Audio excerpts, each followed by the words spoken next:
Bien, je propose que l'on commence. Oui, bonjour. Bonjour. Bonjour à toutes et à tous. Nous sommes ravis, Sylvie et moi-même, de vous accueillir à ce webinaire au titre légèrement provocateur. Entreprise, faites-vous vraiment des RH, des retraités heureux? Alors, nous allons passer 45 minutes ensemble. Une première partie va être consacrée à la présentation de notre sujet via un diaporama qui va durer environ 35 minutes. Et puis, les 10 dernières minutes seront consacrées à des questions que vous nous poserez, je l'espère, nous l'espérons, via le chat qui figure à la gauche de votre écran. Alors, bien sûr, vous pouvez intervenir tout au long de cette présentation. Nous serons vigilants sur vos interventions. Quelques éléments de facilitation pour votre connexion. Comme vous le voyez, il est préférable de vous connecter en filaire si vous le pouvez. De la même manière, nous vous invitons à privilégier des moteurs de recherche tels que Chrome, Mozilla ou éventuellement Edge. Et puis, si vous le pouvez, utilisez vos écouteurs pour optimiser le son de notre webinaire. Voilà, par ailleurs, 2 modérateurs sont présents qui vont aussi faciliter nos échanges. Christine pour la communication et Rachida pour les aspects techniques, qui pourra donc vous aider en cas de difficultés particulières autour de la technique et de la connexion. Notamment si vous n'avez pas de bonne qualité en ce qui concerne le son et l'image. N'hésitez pas à intervenir sur le chat. Alors, qui sommes-nous? Ce webinaire, bien sûr, nous allons l'animer à 2 voix. 2 voix de consultants seniors. Et donc, sous vos yeux, quelques éléments de notre parcours respectifs. Nous sommes donc tous les deux au service des entreprises pour les accompagner dans la gestion de la transition entre activité et retraite. Alors, retraite, un mot pas du tout adapté, inapproprié à cet état, à cette situation que vont vivre plusieurs personnes après leur période d'entreprise. Nous préférons parler d'accès à une seconde vie. Parlons en quelques mots de Réor, notre cabinet de formation conseil. Alors, Réor, en quelques mots, Réor est une entreprise de formation, de conseil et de coaching, dont la vocation est essentiellement d'intervenir dans les phases délicates de changement, de transformation, de transition que l'entreprise rencontre. Nous intervenons à travers 2 leviers que sont d'une part le management et d'autre part la communication. Nous sommes essentiellement un cabinet de seniors à l'expérience éprouvée, des personnes qui ont assuré des fonctions importantes dans l'entreprise, des fonctions de direction ou des fonctions de DRH, comme moi-même, à la fois dans l'industrie en ce qui me concerne automobile et dans l'industrie pharmaceutique.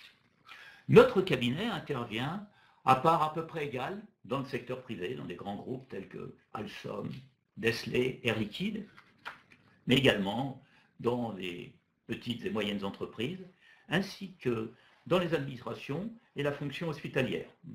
Donc 50% à peu près entre ces deux domaines, ces 2 terrains. Alors, et que signifie Réor?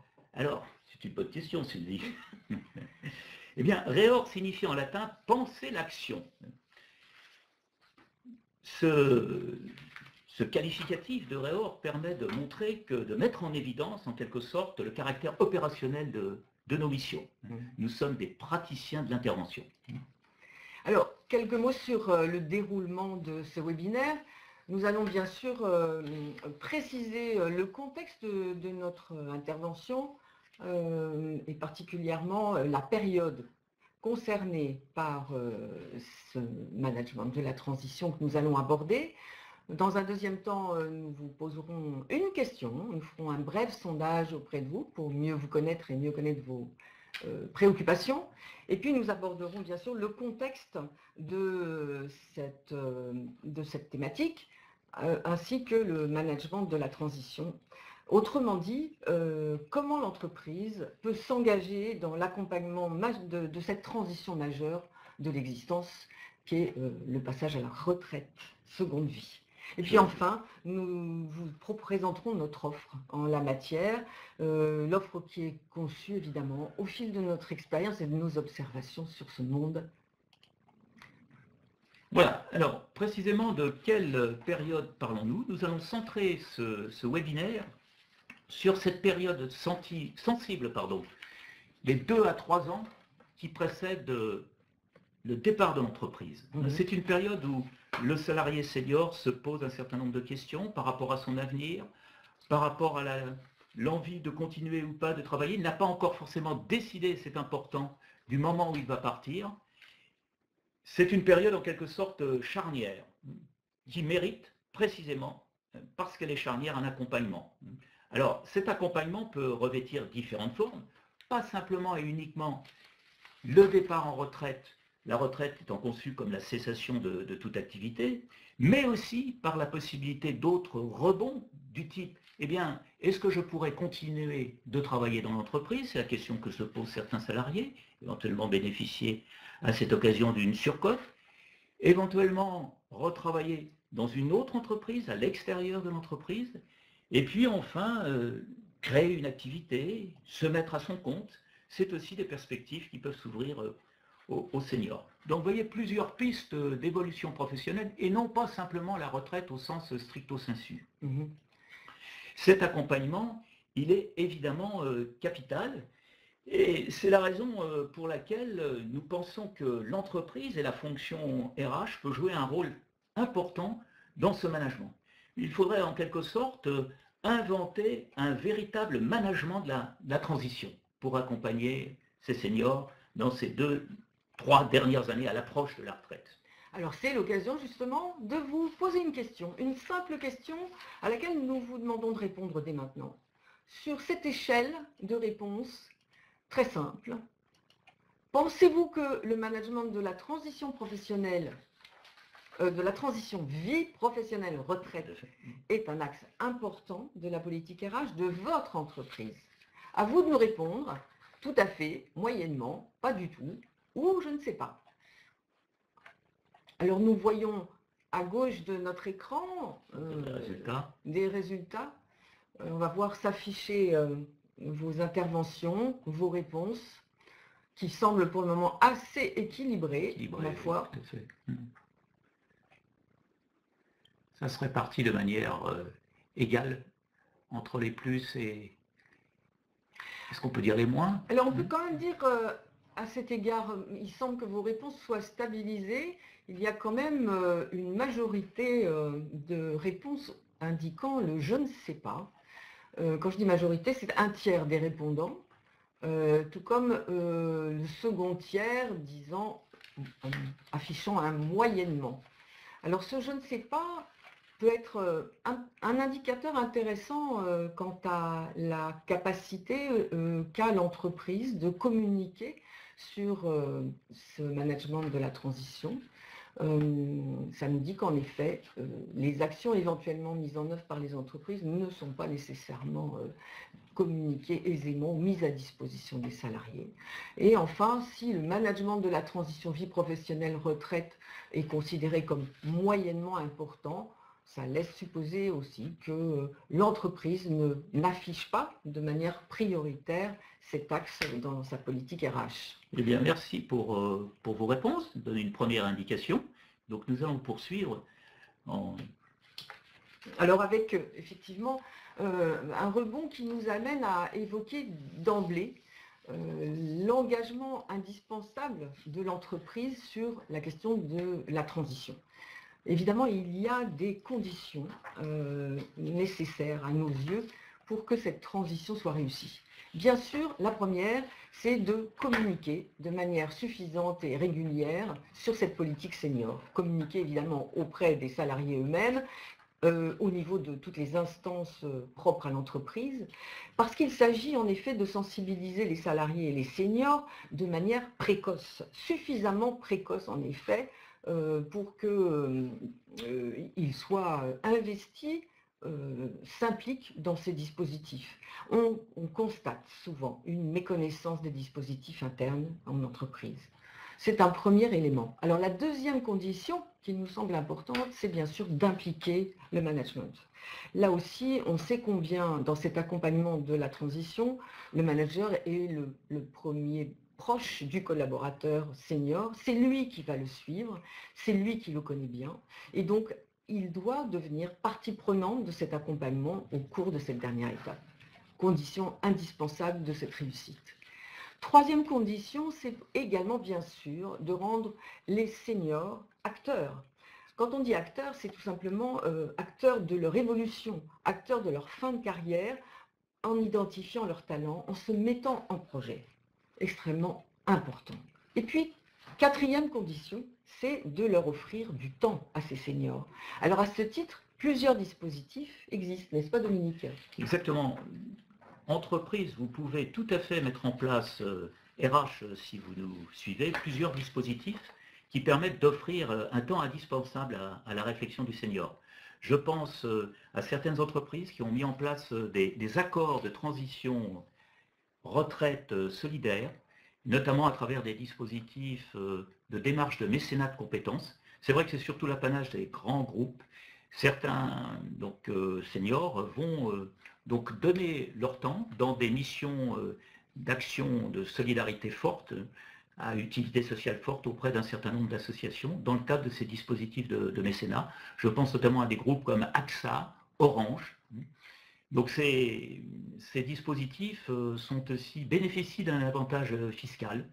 C'est intéressant aussi à le noter pour celles et ceux qui souhaiteraient mettre en place ce type de démarche dans leur entreprise. Je pense évidemment à quelque chose que vous connaissez, les retraites progressives, le dispositif de retraite progressive, qui évidemment s'adresse, il y a certaines conditions, aux personnes qui ont 60 ans, mais qui peut permettre de quitter l'entreprise en sifflet. Et c'est important pour amortir le choc parfois de la rupture. Et puis enfin, certaines entreprises aussi donnent des jours de congé, la première, disons, l'année qui précède la retraite, un petit peu à la demande, en fonction effectivement du souhait des intéressés. Ça, c'est négocié directement avec la RH ou le manager. Voilà 3 dispositifs qui fonctionnent aujourd'hui dans les entreprises. Et donc à travers ces conditions que nous venons de poser et ce nécessaire engagement d'entreprise, on mesure aussi combien cette transition relève pleinement du champ de la responsabilité sociétale de l'entreprise.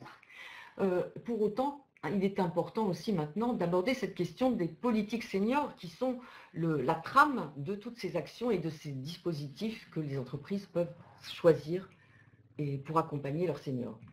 Alors très rapidement sur les politiques seniors, ce que l'on peut dire, c'est qu'elles ont été mises en place pour favoriser l'emploi des seniors.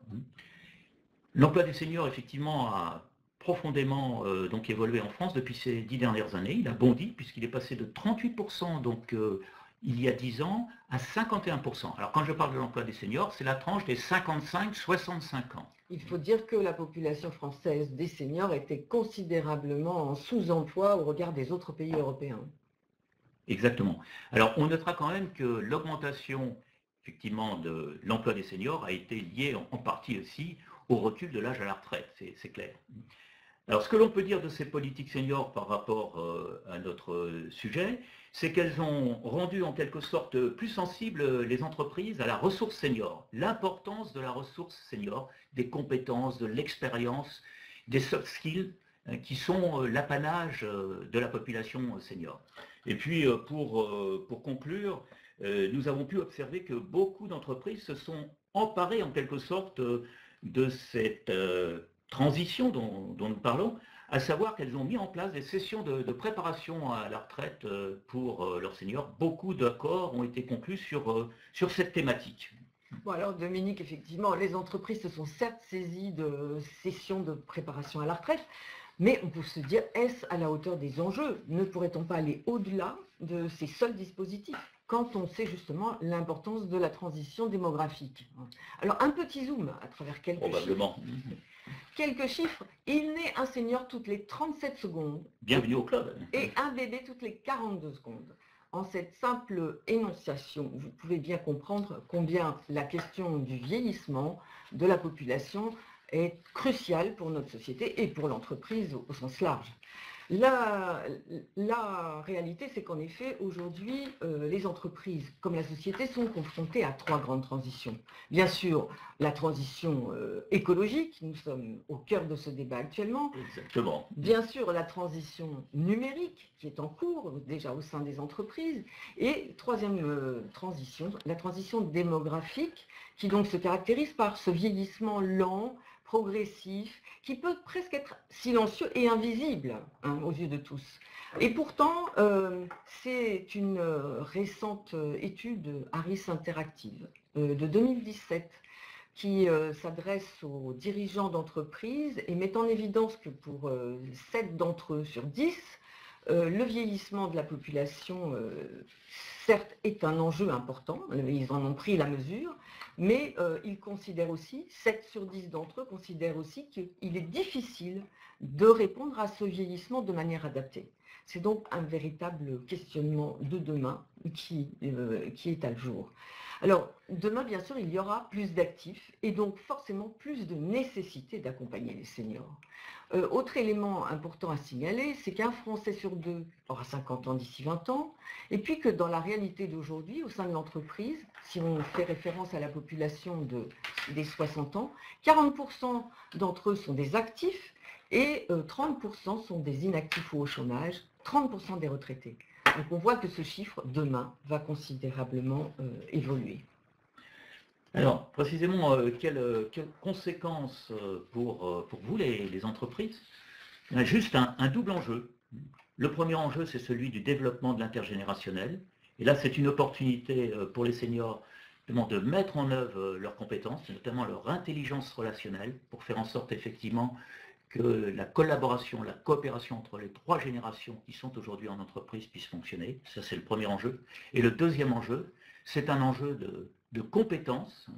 Donc aujourd'hui, la longévité au travail est contemporaine en quelque sorte de l'accélération de la transformation des métiers sous la poussée de l'intelligence artificielle, de la digitalisation des entreprises, et donc va donner lieu à un fort développement de la formation continue dans les années qui viennent. Alors je voulais ajouter un mot sur la coopération intergénérationnelle.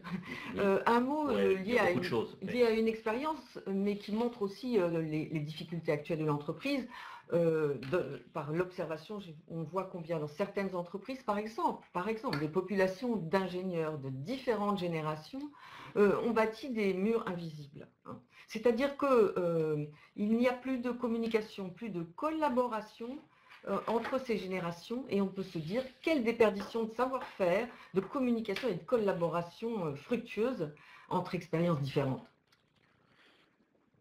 Très bien, Sylvie. Donc, nous allons maintenant aborder le management proprement dit de la transition, qu'on a évoqué évidemment, mais nous avons résumé et décliné ce management de la transition qui nous paraît capital pour les entreprises en 6 points clés. Alors, avant de décliner ces 6 points, notre approche de ce management repose sur le concept de la symétrie des attentions, que vous connaissez probablement.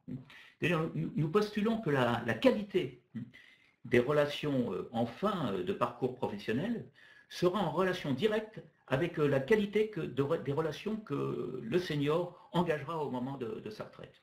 Enfin, dit autrement, l'attention portée à la fin de la carrière du senior aura une répercussion positive sur l'engagement dans ses premières années de retraite. Il y a une corrélation entre ces deux moments. C'est là-dessus que se fonde effectivement notre réflexion sur ce que je disais en introduction de ce webinaire, sur ce management de la transition qui est encore à construire avec vous les entreprises. Alors ça suppose de permettre aux salariés plusieurs choses. D'abord de se projeter, bien sûr. Dans le cadre d'entretiens d'évolution professionnelle, se projeter sur les 2 dernières années de leur vie professionnelle pour anticiper ce phénomène d'usure, pour aussi raviver l'intérêt au travail et s'investir éventuellement sur de nouveaux projets. Le deuxième point, c'est bien sûr de constituer un bilan, effectuer un bilan de sa carrière professionnelle. C'est aussi faire ressortir les réussites et les apprentissages. Alors, il existe aujourd'hui, vous le savez bien, un dispositif qui est l'entretien d'évolution professionnelle dont les salariés bénéficient une fois tous les 2 ans dans chaque entreprise. ce peut être le lieu de ce bilan professionnel de fin de carrière, conduit évidemment par le manager. Saisissez-vous de l'entretien de développement professionnel annuel. Troisième point, c'est de permettre aussi au salarié de décider par lui-même du moment de partir.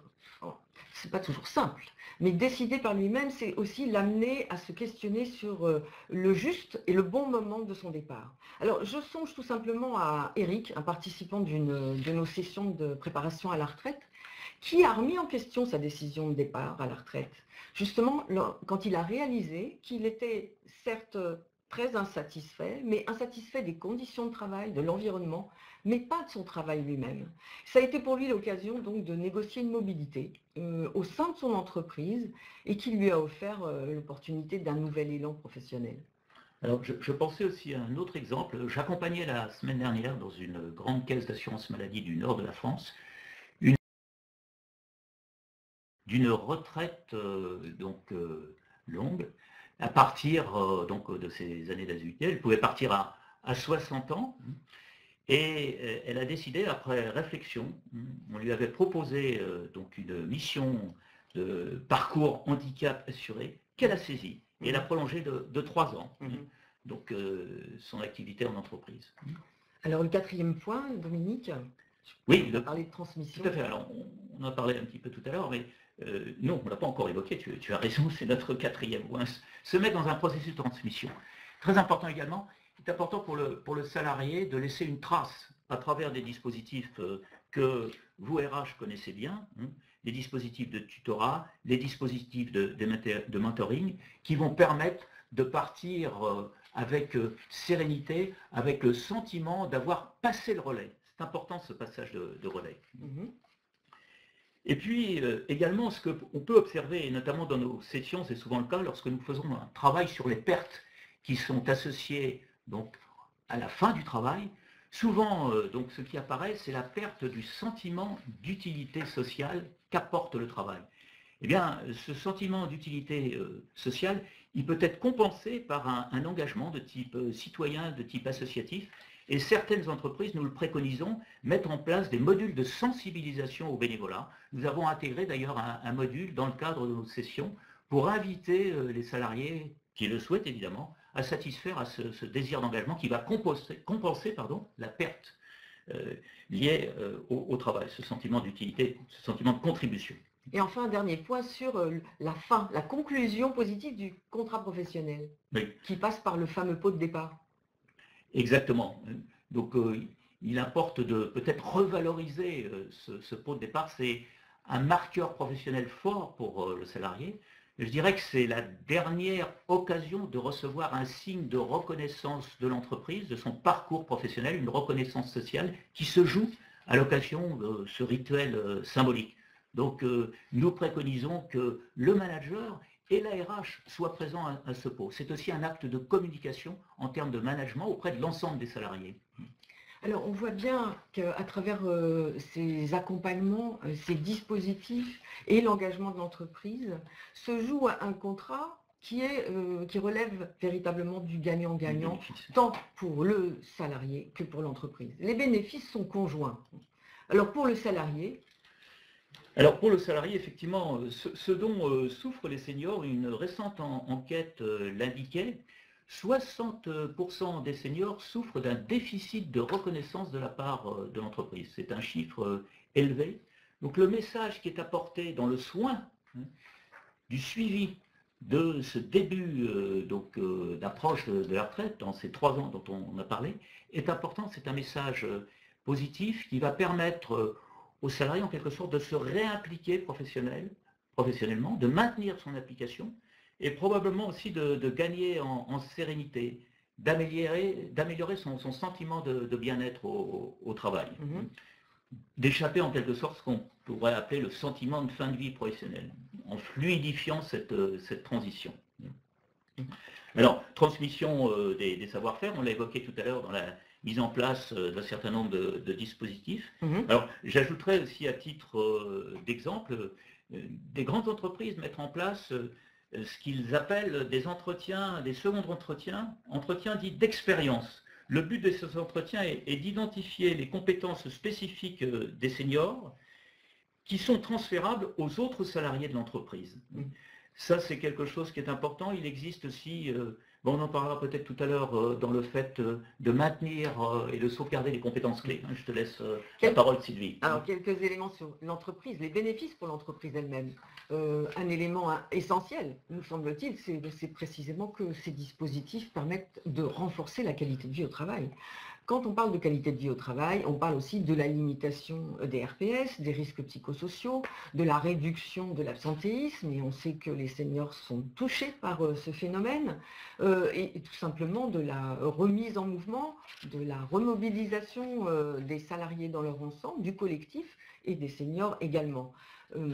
C'est tout un aménagement du temps de travail et du travail aussi qui est à reconsidérer ici. Alors, l'autre bénéfice, c'est que bien sûr, ces dispositifs, cette politique senior appliquée à l'entreprise permet de préparer la réemployabilité sous de multiples formes. On l'a vu, réemployabilité au sein de l'entreprise, mais pas seulement, dans d'autres secteurs éventuellement, réemployabilité dès lors que le senior, remis en mouvement et en dynamique, peut aussi inventer son propre projet. Enfin, il s'agit de sauvegarder les compétences clés. On a vu aussi que les entreprises ont à certains moments perdu de ces compétences stratégiques, de cette mémoire à travers le départ de seniors, et qu'elles ont aussi eu à recruter de nouveau les seniors pour réintégrer en leur sein les compétences nécessaires. Alors, je voulais ajouter là à l'instant, si tu me le permets, Sylvie, certaines entreprises mettent en place des groupes d'experts, où les seniors qui ont généralement une compétence donc spécifique dans un domaine ou un autre, je pense notamment à EDF, je pense aussi à toutes ces compétences concernant des domaines extrêmement pointus, des groupes d'experts qui pourront intervenir une fois que les personnes auront quitté l'entreprise en fonction des besoins et en fonction des attentes de l'entreprise pour intervenir sur des missions spécifiques par rapport pour des compétences qui seraient effectivement laissées en jachère. Alors, dernier bénéfice pour l'entreprise, c'est bien évidemment d'asseoir sa notoriété. Pourquoi? Tout simplement parce que les salariés sont les meilleurs ambassadeurs de leur entreprise. Des salariés qui auront été exclus ou qui se seront sentis placardisés prématurément porteront bien évidemment des discours négatifs sur leur propre entreprise, et ce sont des effets fort durables dans le temps. Voilà. Alors, quelques données prospectives rapides pour appuyer sur ce phénomène de transition, de vieillissement. On sait bien sûr que l'espérance de vie ne cesse de s'accroître. On en est à des débats qu'on peut discuter sur le fait que, qui sait, demain, après-demain, nous vivrons jusqu'à 150 ans. Ça signifie que, bien évidemment, la retraite ne va pas durer la moitié de notre existence en supposant que nous vivions 150 ans. Ça remet en question quantité de schémas et de représentations sur l'entreprise. Qu'en sera-t-il demain, effectivement, du maintien dans l'entreprise, du retour dans l'entreprise? Comment va-t-on réenvisager l'emploi de manière non pas standardisée, mais bien personnalisée, de telle sorte que de nouvelles organisations, de nouvelles formes de travail se mettent en place au regard de ce vieillissement évident, qui, pour autant, laisse supposer que les temps de travail également vont être complètement reconsidérés à la façon de temps partiel. On parle aussi de bridge jobs actuellement, des emplois charnières qui sont considérés comme établis en fonction des priorités des salariés seniors sur des CDD, mais des temps partiels, aménagés. Alors là aussi, on peut se dire que quand on parle de fin de rente à vie, après tout, c'est aussi une petite provocation. Pourquoi continuer à raisonner sur le mode rupture actif-inactif tel que l'INSEE l'utilise? Est-ce que le statut de salarié, est-ce que cette rupture actif-inactif aura encore du sens demain? On peut bien évidemment s'interroger totalement et se dire que à l'échelle d'une vie de longue durée, comment cette intelligence et cette expérience pourront contribuer à redonner du sens au travail? Merci Sylvie pour ce nouvel horizon, et on va redescendre sur Terre avec nos convictions, la spirale en quelque sorte de nos convictions, nos partis pris qui vertèbrent nos sessions de formation. Alors première conviction, c'est que l'âge n'a plus d'âge, ni jeunisme, ni agisme. Ce qui est important, c'est l'âge des talents, des compétences, l'âge des amphis, qui va finalement pousser le senior a engagé ces 2-3 dernières années comme étant un tremplin pour rebondir, c'est ce qu'on a évoqué, rebondir vers une autre vie active. Et là, nous allons aussi l'aider dans nos sessions, dans nos dispositifs d'accompagnement pour élaborer un nouveau projet de vie, un nouvel équilibre, puisqu'on a perdu l'équilibre autour de l'activité de l'entreprise, recréer ce nouvel équilibre. Et là, juste une petite parenthèse, on a pu observer qu'il y avait dans ces sessions de préparation à la retraite, souvent à notre avis, des sessions qui sont quelquefois trop médicalisées, et qui entre dans des notions telles que la dépendance, alors que ce n'est pas du tout le sujet. En premier temps, je dirais, de retraite, c'est un temps de vitalité personnelle et professionnelle, comme on l'a évoqué. Et quatrième conviction, elle est importante aussi, il faut probablement faire un travail sur soi. Qui suis-je lorsque, et on a fait le choix d'arrêter le travail, qui suis-je lorsque mon travail disparaît? Le travail dans nos sociétés, on acquiert par le travail d'identité, c'est une forme de charpente sociale qui fait que lorsque le travail fait défaut, qui suis-je? Il faut retrouver cette notion que l'on trouve dans Spinoza, le conatus, la puissance d'être qui va nous permettre de vieillir de manière active. Et car oui, bien vieillir s'apprend. Donc à travers 4 piliers. La santé, d'abord, optimiser son capital santé, qui est le reflet de notre âge physiologique. Entretenir ses ressources cognitives. La mémoire, l'intelligence. Rester socialement actif. Très important. Et donc engager de nouvelles activités et continuer d'apprendre et enrichir aussi son niveau relationnel, ça c'est important. Alors, à travers ces différentes propositions, nous avons à Réor construit une offre qui s'intitule « Donner un futur à vos seniors ». Alors, elle s'articule autour de 2 axes, Senior Plus ainsi que Terre de retraite. Oui, un premier volet qui est essentiellement, qui s'adresse à ces 2-3 dernières années, à l'approche de la retraite, pour conclure, comme on l'a évoqué, positivement son parcours professionnel. Et puis un ensemble de sessions centrées autour de la retraite, que nous avons intitulé Terre de retraite, pour anticiper cette seconde vie. Et pour conclure, quelques ouvrages, dont ceux de mon collègue Dominique Thierry, Booster votre seconde partie de carrière, ainsi que Soyez un retraité heureux, et bien évidemment d'autres ouvrages, Guide de la retraite heureuse, Guide Nouvelle vie, des approches complémentaires autour de cette thématique. Merci Sylvie pour cette promotion. Voilà, alors le moment est venu pour vos questions que nous attendons avec impatience.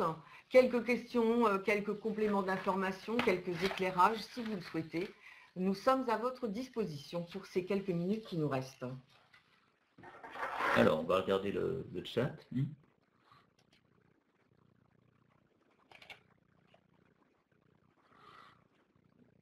Alors, nous sommes sur le chat de Christine. Semble-t-il pour le moment pas de questions. Peu de questions. Notre propos doit être d'une incroyable clarté. Nous n'avons pas de questions. Nous avons appelé notre modératrice.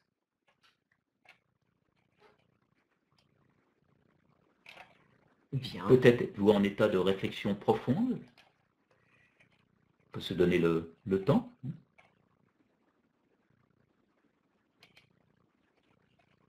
Alors. Non, pas de questions. Pas de questions. Bien, merci. Merci de votre participation pour Catherine. Peut-être d'autres personnes ont-elles envie de s'exprimer, des commentaires ou des observations, des réactions?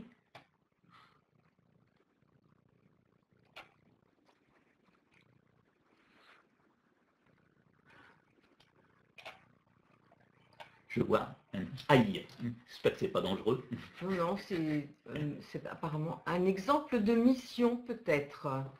Un exemple de mission. Oui.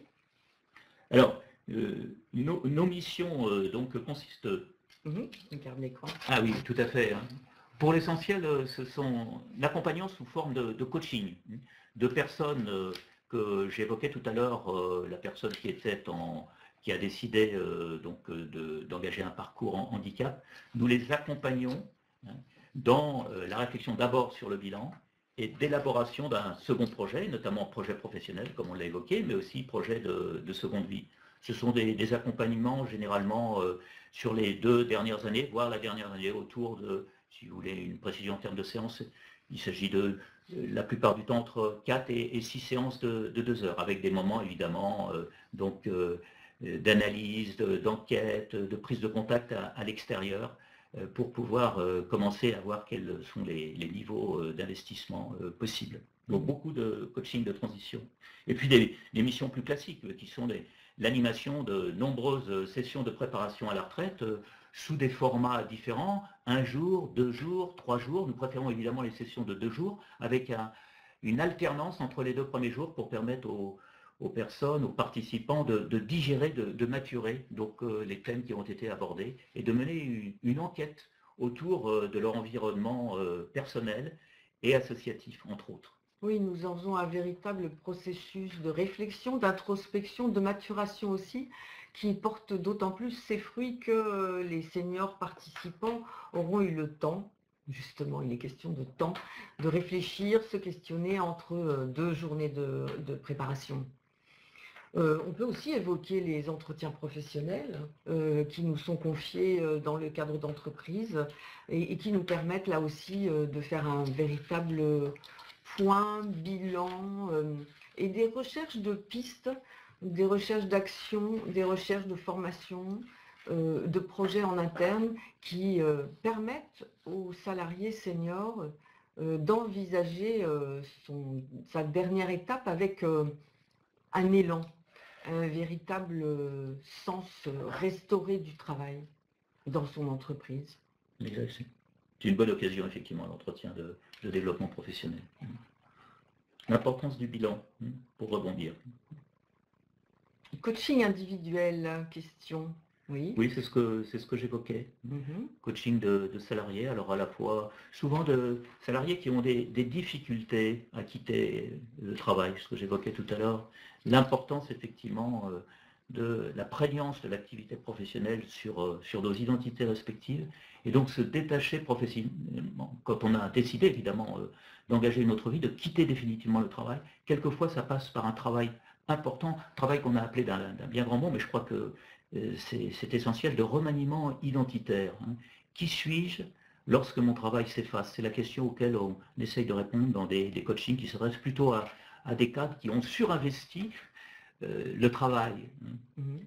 Il y a une question qui porte sur Réor, à savoir, Réor a-t-il des activités en outplacement? Non, on n'a pas d'activité d'outplacement. Alors je dirais que ce que l'on fait en matière de retraite, c'est d'une certaine façon l'outplacement de la seconde vie. On peut voir des choses comme ça. Oui. Une question peut-être en cours de la part de Christine. Nous attendons qu'elle nous apparaisse. Quel coût pour l'entreprise et quel rapport coût-bénéfice? Alors, le coût pour l'entreprise, bon, c'est, je pense, le coût financier dont il s'agit. Nous intervenons donc pour ces sessions, le coût est de 1 300 € la journée. Les bénéfices, je crois qu'on les a identifiés à travers ce webinaire, à la fois les bénéfices pour le salarié, mais surtout pour l'entreprise. Je crois que pour résumer, le bénéfice que l'entreprise quiert, c'est qu'elle a des salariés plus impliqués, plus investis, et notamment en termes d'image sociale, elle renforce son image sociale à travers des salariés plus motivés. Ce sont les meilleurs ambassadeurs. Et elle, en investissant notamment à travers les dispositifs de mécénat de compétences, de bénévolat d'expertise également qu'on a peu évoqué, elle se forge une image sociale positive dans son environnement et dans son ancrage territorial également. Donc ce n'est pas un bénéfice financier palpable, mais qui a des effets durables. J'ai envie d'ajouter que le bénéfice est considérable, mais en effet, à l'instant T, encore peu mesurable. Dès que l'on cherche à se projeter un tant soit peu dans les 10 ou 20 prochaines années, on comprend d'emblée cette nécessité de s'impliquer sur ces sujets. Dans une entreprise qui va être vieillissante, et puis dans un rapport de travail intergénérationnel qui d'ores et déjà pose problème dans bien des cas et qu'il est indispensable de prendre à bras le corps.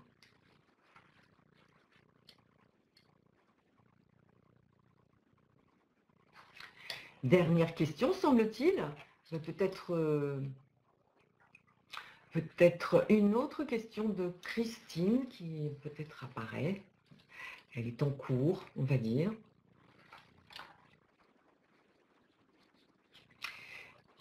Quel coût pour l'entreprise? C'est la même question qui nous apparaît. Bien. La question nous avons donc répondu à vos questions. C'est un investissement. On dit que lorsque l'entreprise embauche un salarié, c'est un investissement. Que soigner sa transition, faciliter, réussir sa transition, c'est un investissement également. C'est un investissement dont les effets seront durables à la fois au niveau de la personne lorsqu'elle engagera sa retraite. Elle s'exprimera positivement pour son salarié et du point de vue de l'entreprise. C'est sa réputation sociale aussi qui est en jeu. Alors une autre question, comment décloisonner le cumul emploi-retraite? Décloisonner, c'est-à-dire, il existe, on l'a pas évoqué aujourd'hui, la possibilité pour les salariés de continuer de travailler avec une activité professionnelle. Alors, c'est qu'actuellement, il y a des réflexions au niveau des pouvoirs publics, notamment dans le cadre de la retraite à points. Juste une parenthèse, d'ailleurs, la retraite à points, c'est l'occasion pour le salarié de décider, ça sera, puisque ce n'est pas encore évidemment mis en place, ça sera l'occasion de décider vraiment du moment où il veut partir en fonction de son nombre de points. Ça sera un élément qui servira utilement à la décision. Donc, alors comment simplifier ce cumul emploi-retraite? Justement, cette retraite à points en fera partie. Ensuite, on va aller vers des protocoles de simplification à travers alors, ce qu'on peut dire, c'est qu'il y a un statut qui existe, que vous connaissez sans doute, qui est le statut d'auto-entrepreneur, et qui est très utilisé, très prisé par les retraités. Je crois qu'il y a plus de 500 000 retraités qui sont en auto-entrepreneuriat. C'est un statut très simple.